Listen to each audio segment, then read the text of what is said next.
News 100 live TV में आपका स्वागत है। मैं के साहू। आज हम लोग हैं झारखंड की राजधानी के रांची शहर में और अभी हम लोग जिस शख्स से बात करेंगे हम आपको बता दें उनके बारे में सबसे पहले कि झारखंड दिव्यांग आंदोलन संघ जो आपको बराबर न्यूज 100 लाइव टीवी रूबरू कराते आया है और ये अपनी कई मांगों को लेकर लगातार 108 दिन तक अनशन पर बैठे हुए थे और आचार संहिता लगने की वजह से इनका अनशन स्थल से इनको हटा दिया गया है और आज फिर आचार संहिता खत्म हुआ है। आचार संहिता जैसे ही खत्म हुआ, आज दिव्यांग संघ के प्रतिनिधित्व टीम विभिन्न जनप्रतिनिधियों के पास में जा रहे हैं, अपनी मांग को लेकर बात रख रहे हैं कि हमारी जो मांग है उस पर गौर किया जाए और हमारी मांग को पूरा करने का प्रयास किया जाए।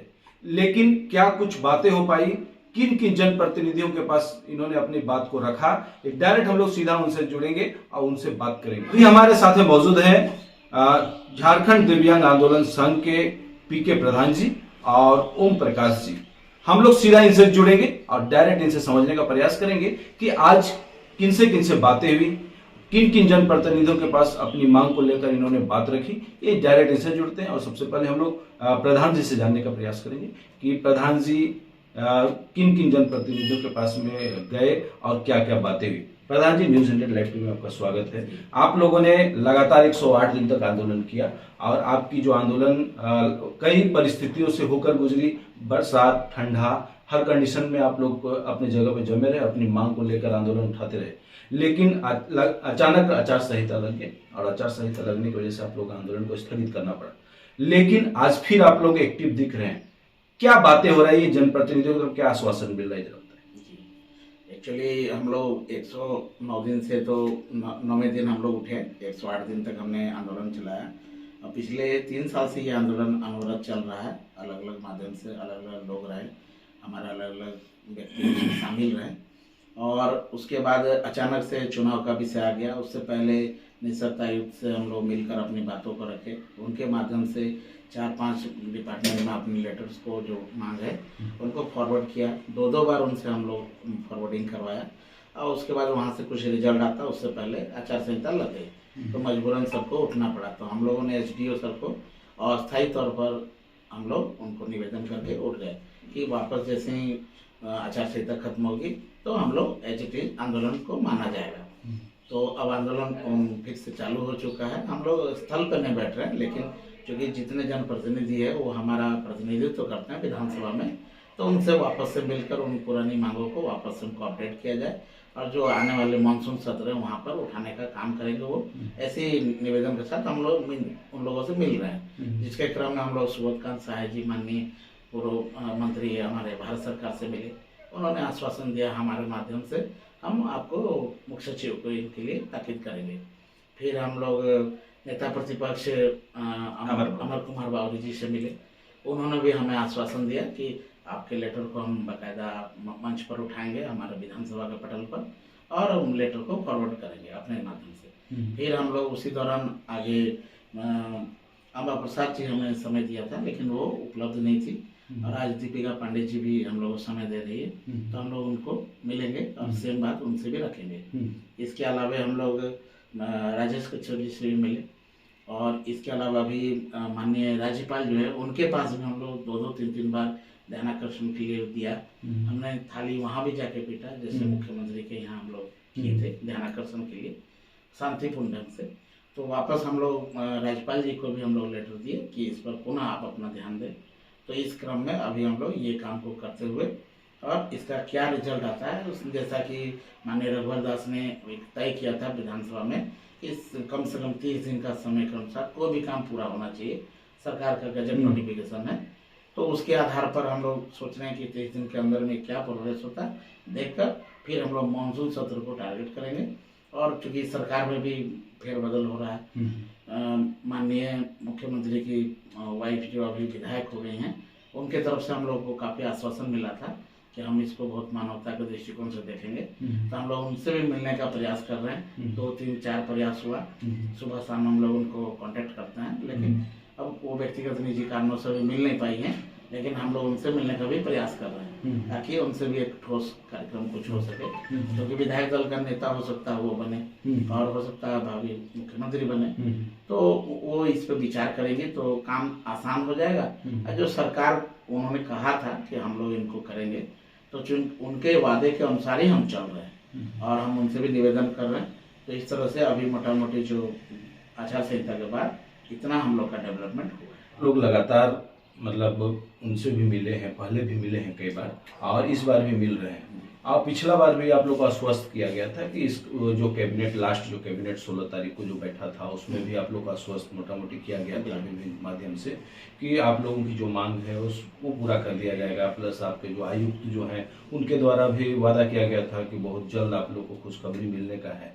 ये भी आश्वासन हम लोग के यहाँ तक पहुँचा था, लेकिन भी आचार संहिता में आप लोगों की बात पर कोई बात नहीं हो पाई, कोई फैसला नहीं निकल पाया। आप लोगों ने उसके बाद भी जो मंत्रालय के बाहर में थाली पीटने का काम किया था।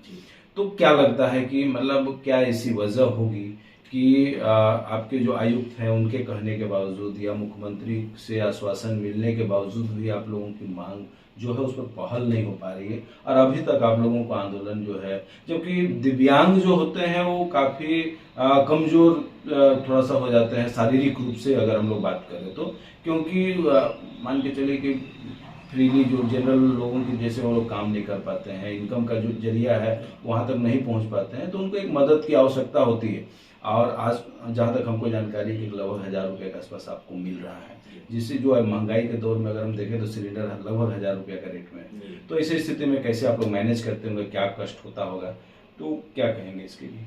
देखिए, सबसे पहले तो एक भ्रम जाल है कि लोगों को आर्थिक मदद दिया जा रहा है। अगर इसमें आप कोई मॉडल देखेंगे विदेश में तो सोशल सिक्योरिटी का अच्छी खासी रकम दी जाती है जिससे वो जीवन यापन पूरा कर सके। ये स्वस्थ लोगों के लिए, और जो विकलांग है वो तो बिल्कुल ही अस्वस्थ है, वो कोई काम नहीं कर सकता, तो उनके लिए ये और भी मैंडेटरी हो जाता है। लेकिन आपको जान के ताज्जुब होगा, पिछले 4 महीना से विकलांग का पेंशन तक रिलीज नहीं किया गया। अच्छा जी, ये शॉकिंग है। किसी भी न्यूज चैनल ने इसको प्रमुखता से छापा नहीं है या कोई दिखाया नहीं है या इसकी आवाज उस तरह से नहीं उठा पाया गया। तो सरकार की संवेदनशीलता तो इसी बात से झलकती है कि जो रेगुलर पेंशन चल रहा है सारे पूरे झारखंड के पूरे झारखंड के, हमारे पास पूरा रिपोर्ट है, सब जिला से हमारे लोग हैं। उन्होंने कहा कि किसी का पेंशन आया नहीं। ग्रुप में भी हम लोग का चैट होता है, जनवरी से ही पेंशन नहीं आया। तो इस संबंध में आप लोग विभाग से इस संबंध में बात करने का प्रयास? हाँ, हम लोग आपको हमारे जो प्रतिनिधि के तौर पर हैं माननीय आयुक्त अभयनंदन बस्ट सर, उनको हम लोगों ने 2 बार सूचना दिया इस तरह ऐसी गड़बड़ी की शिकायत मिल रही है, आप इसको देखा जाए। तो अब उनके तरफ से कोई रिस्पांस नहीं है ऑन व्हाट्सएप के थ्रू। हेलो, जो 1000 रुपये आप लोग को जो सरकार की तरफ से मिलने का फिक्स हो चुका है, जो मिलता था वो अभी बंद है। और दूसरा बात है कि 400 रुपये पहले तय हुआ था, बीजेपी की सरकार आई तो उन्होंने 600 रुपये बढ़ाया, 1000 रुपये हुआ। माननीय सोरेन जी चुनाव से पहले बोले कि ये 2500 हम करेंगे और हमें वोट दिया जाए। सारे दिव्यांग जो कि लगभग फिक्स वोट होते हैं उनके, हमारे आंकड़े के अनुसार 12.5 लाख लोग हैं, परिवार हैं, और सरकार के आंकड़े के अनुसार लगभग 11 लाख है, और टोटल ओवरऑल वो बताते हैं कि 36 लाख लोगों को पेंशन देते हैं। तो हमारा एक डिमांड भी है कि दिव्यांग का कैटेगरी अलग किया जाए, उसके तुलना में कोई नहीं है क्योंकि वो बिल्कुल नहीं सकते। और उनको पिछले कई एक सालों से छलने का काम हो रहा है, ना ही उनका बढ़ाया जा रहा है पेंशन, ना ही उनका पेंशन को रेगुलर वेज में अभी 4 महीना से दिया जा रहा है। और ये किस बात की सजा? और सरकार चुनाव जीत कर ये क्या काम कर रही है? तो आप जनप्रतिनिधियों से इस संबंध में चर्चा किया, क्या बोला गया उनके? हम लोग हर किसी से मिल रहे हैं, बाकायदा सेम लेटर है, हमारे तरफ से कोई चेंजेस नहीं है। सेम मुद्दे पर हम लोग बात करते हैं तो वो लोग बोलते हैं कि हम लोग बात को सरकार तक रखेंगे। भाई, सरकार कितने दूर है जिनके पास उनकी आवाज नहीं जा रही? कैबिनेट में बैठक होती है, लोग एक दूसरे से मिलते हैं, फोन आजकल है, मेल आईडी आजकल, तो सरकार को कितनी दूर से आवाज नहीं आ रही है? 2 बार सरकार हम लोग बदलते देखे, 2 बार मुख्यमंत्री बदलते देखे, दोनों बार मुख्यमंत्री को हम लोग फिर से ध्यानाकर्षण के लिए दिया। माननीय सोरेन जी थे उनको दिया, माननीय चंपई सोरेन हुए उनको दिया, अब अगर कोई आते हैं तो उनको भी देंगे। हम लोग का सतत प्रयास है और हम लोग का जारी रहेगा। इसके लिए हम लोग संकल्पित हैं, काम को करना है, चाहे सरकारें कोई आए और किसी से भी हम लोग को इसके लिए लड़ना पड़े। अगर सरकार इस बात को नहीं मानती है तो हम लोग जो अगला स्टेप है वो आने वाले दिनों में 1 महीना समय देने के बाद हम लोग हाई कोर्ट जाएंगे, आरटीआई का उपाय करेंगे कि कैसे इस विषय को और गंभीरता से उठा सके। अगर जनप्रतिनिधि और प्रतिपक्ष नेता के प्रयास होने के बाद भी ये इसी स्थिति में रहा तो बाकी पक्ष के भी नेता चाहते हैं, पक्ष के सारे बड़े अच्छे नेता हैं जो बुलाकर हमें आश्वासन देते हैं, लेकिन सरकारें उनकी बात भी नहीं मान रही। तो आप सुन रहे थे झारखंड दिव्यांग आंदोलन संघ के प्रतिनिधित्व टीम में के प्रधान जी को। अब उन्होंने बताया कि दिव्यांग का जो पेंशन 1,000 रुपये सरकार की तरफ से जो अभी तय राशि है, वो तय राशि भी 4 महीने से कभी बंद है। अब सबसे बड़ी बात यहाँ सोचने वाली बात है, सोचना ये है कि आज एक आम आदमी को अगर जीने की बात करें तो ये महंगाई की जो स्थिति है, अगर उस स्थिति को देखें तो कम से कम 1,000 रुपये में तो कुछ होना संभव नहीं है। आज सरकार दिव्यांग को 1,000 रुपये देने का एक मतलब फैसला भी किया है, लेकिन दिव्यांग को भी 4 महीने से 1,000 रुपया भी नहीं मिल पा रहा है, जो काफी निंदनीय है। और इसमें सरकार को संज्ञान लेना चाहिए कि आखिर गड़बड़ कहाँ से है। फिर हम लोग जुड़ेंगे ओम प्रकाश जी से और उनसे भी बात करेंगे। और सबसे पहले इनसे जुड़ने से पहले एक बात हम बोलेंगे, इनके द्वारा एक बात आ रही थी कि आज दिव्यांग, कई ऐसे दिव्यांग हैं जिनका दिव्यांग सर्टिफिकेट नहीं बन पा रहा है, लेकिन कारण ये बताया जा रहा है कि जब दिव्यांग सर्टिफिकेट बनाने के लिए जाते हैं तो जिस संबंधित रिलेटेड अफसर से मिलना होता है, जिस संबंधित जगह में जाना पड़ता है, उस संबंधित जगह में लोग मौजूद नहीं है, अफसर मौजूद नहीं है, डॉक्टर मौजूद नहीं है जो ये सेटिस्फाइड कर पाए कि वो दिव्यांग है और उनको दिव्यांग सर्टिफिकेट की आवश्यकता है। तो हम लोग सीधा ओम प्रकाश जी से जुड़ते हैं और उनसे बात करेंगे। ओम प्रकाश जी, न्यूज 100 में आपका स्वागत है। आपके तरफ से एक बात आ रही थी कि रेडियोलॉजी ऑडियोलॉजी की बात आ रही थी और उसमें आपने एक बात रखा था कि आज पूरे झारखंड में कहीं ऐसा जगह नहीं है जहां पे ऑडियोलॉजी है।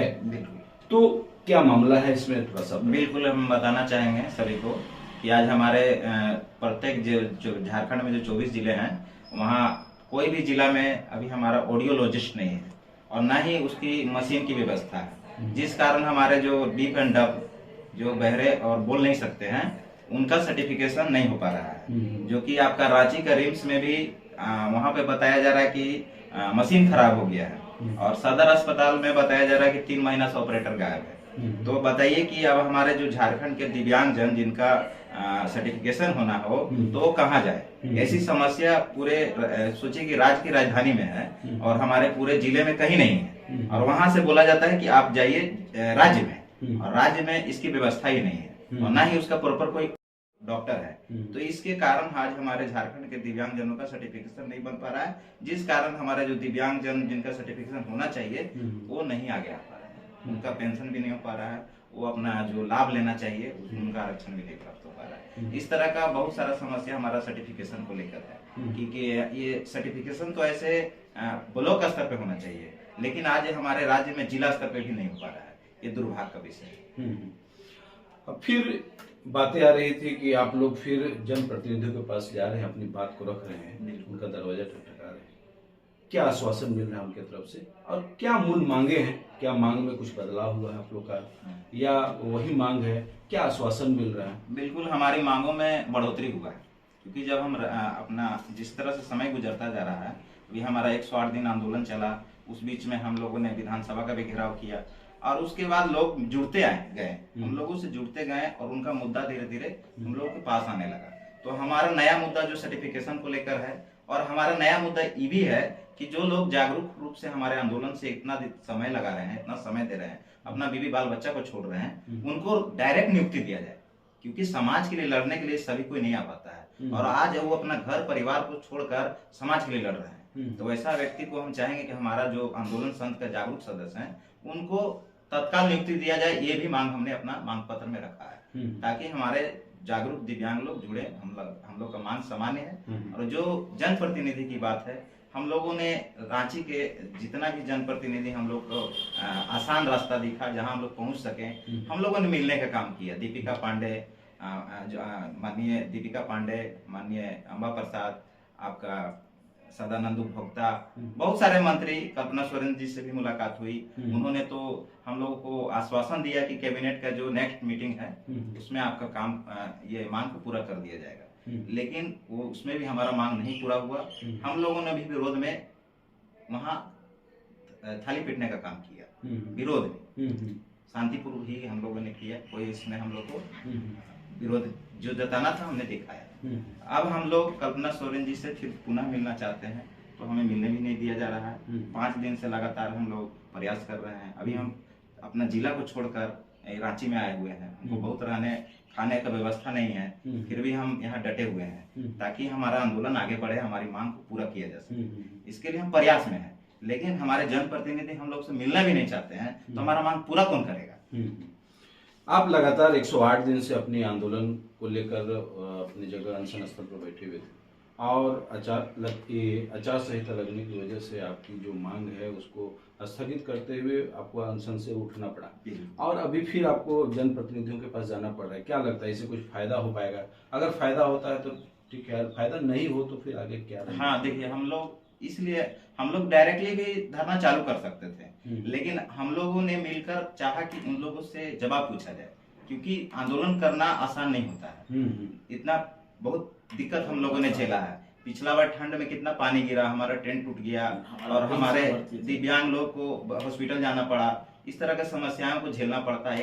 एक लीडर के ऊपर पूरा जिम्मेदारी आती है। तो हम लोग पहले चाहें कि जनप्रतिनिधि जो आश्वासन दिए हैं, अगर वो इस बात को मानकर हमारा जो 15-13 मुद्दा है उसमें 3-4 मुद्दा अगर क्लियर कर देते हैं तो हम लोग काहे धरना दें, हम लोग इसको अभी समाप्त कर देंगे कि हाँ भाई हमारे सरकार ने ये बात को सुन लिया, और हम एक अनाउंस कर देंगे कि हाँ हमारी सरकार सुन चुकी है, हम ये धरना अब आगे नहीं करेंगे। लेकिन अगर सरकार नहीं सुनने के काम करती है तो उग्र आंदोलन होगा, क्योंकि दिव्यांग अब त्राही त्राही हो चुके हैं। इस सरकार से भरोसा टूट चुका है और ये इसका असर आने वाला विधानसभा चुनाव में भी दिखाएंगे, क्योंकि हम लोग अब दिव्यांग के पास एक ही शक्ति है, उसका वोट का शक्ति, जो कि उसका 100% वोट है। उसका घर तक जाकर वोट दिलवाया जा रहा है, यानी हमारा वोट छूटने का सवाल ही नहीं उठता है। हमारा प्रत्येक दिव्यांग अगर इस बार हमारा मांग को नहीं पूरा किया गया तो आने वाला विधानसभा में हम जवाब देंगे। आप सुन रहे थे ओम प्रकाश जी को, और इन्होंने बताया कि सरकार की कई मांगों को लेकर सरकार के पक्ष के नेता, विपक्ष के नेता सभी लोगों से मिल रहे हैं और अपनी बात को रख रहे हैं। और इनका कहना यह है कि अगर सरकार इनकी बात को नहीं सुनता है तो उग्र आंदोलन होगा और वोट का चोट जो कहा जाता है एक आम जनता का पावर, उसमें इस सरकार के लिए गलत साबित हो सकता है। इसी तरह का खबर देखने के लिए आप हमारे साथ बने रहें।